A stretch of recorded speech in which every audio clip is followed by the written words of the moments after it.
National Wine Day, even though it may be a little early for a glass of vino. Or is it? It's not too early to start cooking with it. Kristen is over in the kitchen with some folks from Ben & Jack's Steakhouse who are cooking up something that smells pretty good in here. Hey, I want to point something out real quick. Red, Red Wine, one of my favorite songs ever. Not Bob Marley, UB40. Common misconception. People get that wrong all the time, but it's UB40. So if you want to go download that song, not Bob Marley. I will. Hey, I am here in the kitchen with Admir. He is with Jack and Ben Steakhouse, or it's Ben and Jack. Does it matter which way you say it? It does, actually. Do they get offended if you mix up? They probably will, but most likely no. It's Ben fine. But it's Ben and Jack's. All right, where is Ben and Jack's? We're located in North Drinkwater in Scottsdale. Oh, okay. So it's not that far from Phoenix as well, and it's in downtown Scottsdale. Yeah, that's a great area. So National Wine Day is a day that a lot of people are going to be trying to cook with wine, but do you usually cook with wine? I actually do, and the thing is, I noticed a lot of people that don't usually cook with wine. They're afraid to use it, and it's the thing is that it's a misconception of using either dry cooking wine or a regular wine that you drink with. So it's well, like I said, like I tell everybody, is make sure you drink, you cook with the wine you're drinking. Okay. So that's the thing, is that just don't be afraid of it. I usually drink wine while I'm cooking, but I don't put it in. So maybe you can get me to put some in. Sure. All right, what are we making today? Today we're making a seafood pasta that we serve at the restaurant. It's I have a finished dish right here. Oh, okay, beautiful. And if you want to get started making it let's here. make it. Start with olive oil? Yeah, you're going to just throw the olive oil in there. Okay. So. And then some chopped garlic right there, minced garlic. This? Yes.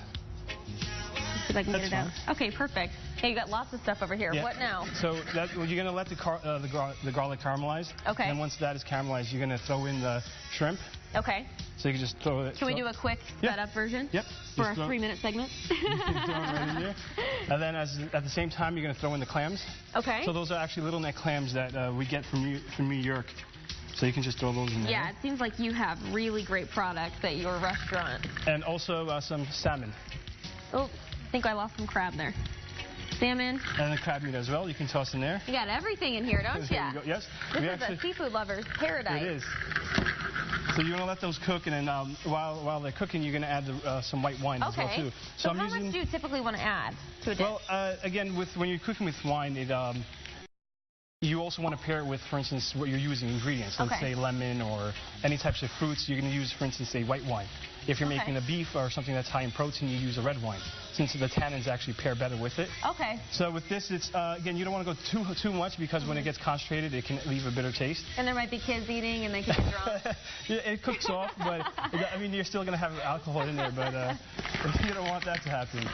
So we're going to just add the white wine in there and let that simmer with the seafood. So you're going to cook this till the clams open up, and so the reason why you can combine everything at once is because the clams will open up, the shrimp will be cooked through, as well as the fish. Now also what we have is we're going to add is lobster.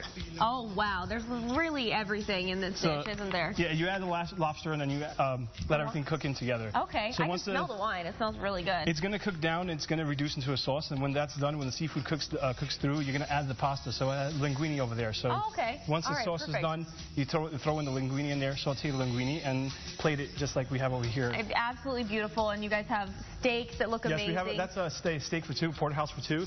You have the sirloin side, which is on this side right here, and then you have the filet mignon.